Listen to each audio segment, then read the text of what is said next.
الربيعي أن هذان النهران افترقا ثم انصبا على مصب واحد. لا، ليس كذلك، بل الرسول صلى الله عليه وسلم قال في حديث صحيح وصريح إن اليهود افترقت اليهود إلى 73 فرقة كلها في النار إلا واحدة وهي فئة الأم، وافترقت النصارى إلى 72 فرقة كلها في النار إلا واحدة، وستفترق أمتي إلى 73 فرقة ليس إلى نهرين وثلاثة وأربعة كلها في النار إلا واحدة. قيل ما هي يا رسول الله؟ قال من كان على مثل ما أنا عليه اليوم أصحابي. ولا شك والذي كان عليه الرسول صلى الله عليه وسلم وصحابته رضي الله تعالى عنهم جميعا هم كانوا على كتاب الله وسنة رسوله، إذن اتباع السنة واجب على كل مسلم. طيب حسن مكي، أول بلاش أنت، احنا أخذنا إجابتين، أنت سني ولا شيعي؟ ما كان محمد أبا أحد من رجالكم ولكن رسول الله وخاتم النبيين وكان الله بكل شيء عليما. فلذلك لا يمكن أن تعكس الأمة على النبي صلى الله عليه وسلم، لأن الأمة دخلت في تكويناتها وأفكارها مشارب شتى. نعم. يعني ولذلك النبي صلى الله عليه وسلم والله أعلم حيث يجعل رسالته هو النبي صلى الله عليه وسلم. أما الأمة فقد اختلفت المشارب، شخصان في الصلاة كل بينهما ما بين السماء والأرض، ولكن ما أستطيع أن أقوله أن كل ما كانت صورة النبي صلى الله عليه وسلم في ذهن الفرد، يعني هنالك فرق بين شيعي وشيعي، وهنالك فرق بين سني وسني. يمكن يكون رب شيعي أقرب إلى الله سبحانه وتعالى من سني، ورب سني أقرب إلى الله سبحانه وتعالى وأكثر تأسيا بالنبي صلى الله عليه وسلم من شيعي. طيب فلذلك لا يمكن أن تأخذ الأمور جملة وتقسمها كما تقسم. طيب ندخل في جوهر الموضوع. نعم. نبدأ بك أنت ما دام احنا كنا معك. نعم. حسن مكي، أنت مؤرخ أيضا، لو أردنا أن نعود الآن إلى نسألك سؤال بسيط محدد، كيف ظهر الخلاف؟ كيف انقسم المسلمون إلى الشيعة والسنة؟ ما هو أصل الخلاف؟ قصة كبيرة عايز قصة بينها في التلفزيون. حسب رأيك ما هو أصل الخلاف ونشأة الانقسام الشيعي السني؟ أنا حاجي لك لكن عاوز أبدأ به هو، لأنك أنت اليوم المحايد في النص كده شوية بين الأخوين. هو أصل الخلاف في الوظيفة الدينية. فالوظيفة الدينية انقسمت عند أهل السنة. نعم. والوظيفة الدينية توحدت عند الشيعة. فالوظيفة الدينية في نهايتها عند أهل السنة انقسمت، أصبح هنالك الأئمة. أيوة. أو الحكام، وأصبح هنالك الفقهاء، وأصبح هنالك المتصوفة. فالمتصوفة يسدون الجانب الروحي، والفقهاء يسدون الجانب التشريعي، والحكام يسدون الإمامة العظمى أو الكبرى. عند أهل السنة ظل الأمر موحد، الإمام اجتمعت فيه الوظيفة الدينية. عند الشيعة الوظيفة الدينية توحدت، الروحية والفقهية والسلطوية والإمامية، فظلت موحدة. كما كانت موحدة عند الرسول صلى الله عليه وسلم. عند الرسول صلى الله عليه وسلم يعني ما أقدر أقول هذا مزية ولا هذا، لكن يعني هذا هو الواقع، إنه هناك الوظيفة الدينية توحدت، يعني الوظيفة الدينية أصبحت مؤسسات.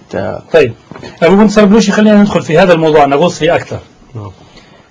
في رأيك أنت كيف ترى أصل الانقسام؟ كيف حدث الانقسام وكيف ظهرت هذه الطائفة؟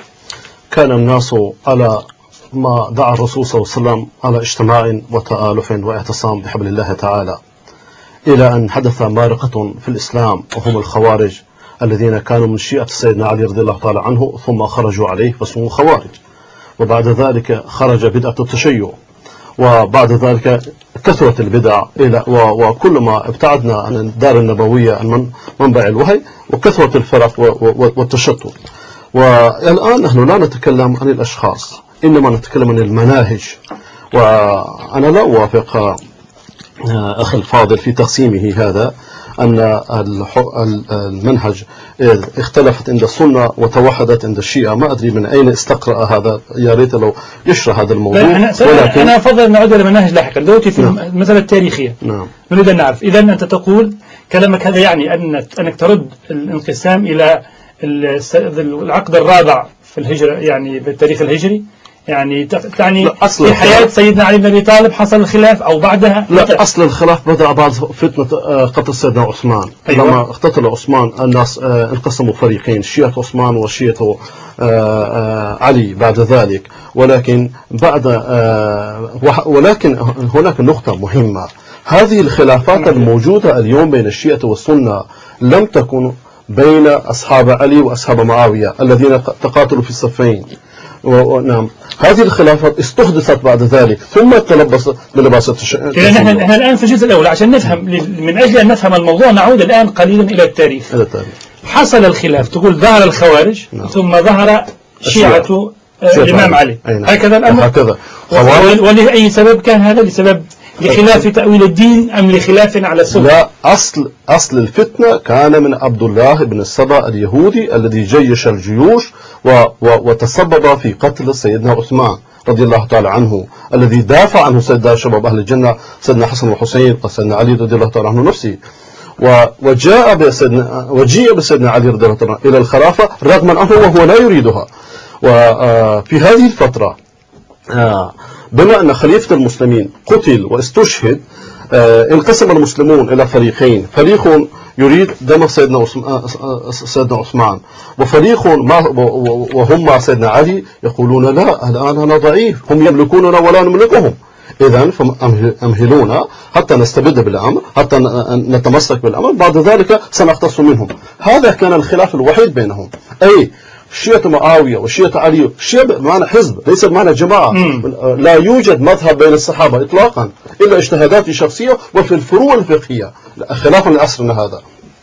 وهذا كان لب الخلاف. بعد ذلك تطورت الخلاف بين معاوية وعلي، والخلاف الاجتهادي بمعنى أنه من يريد يطبق الشريعة، بمعنى كلاهما يريدون تطبيق الشريعة، سواء معاوية وجماعته أو علي وجماعته. وإن كنا نحن لا نقارن ولا نقيس معاوية بس أن علي رضي الله تعالى عنه وهو أحد العشر المبشرين، ولكن هنا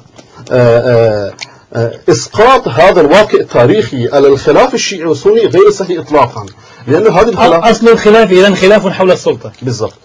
ما رأيك؟ موفق يا ربيع، تفضل يا دكتور. أصل الخلاف أيوة هو بعد رسول الله صلى الله عليه وسلم. الشيخ تناقض مع نفسه، مرة قال أنه هذا الشيخ أمامك بدأ التشيع بعد الخوارج، وبعد ذلك قال أنه بعد مقتل عثمان.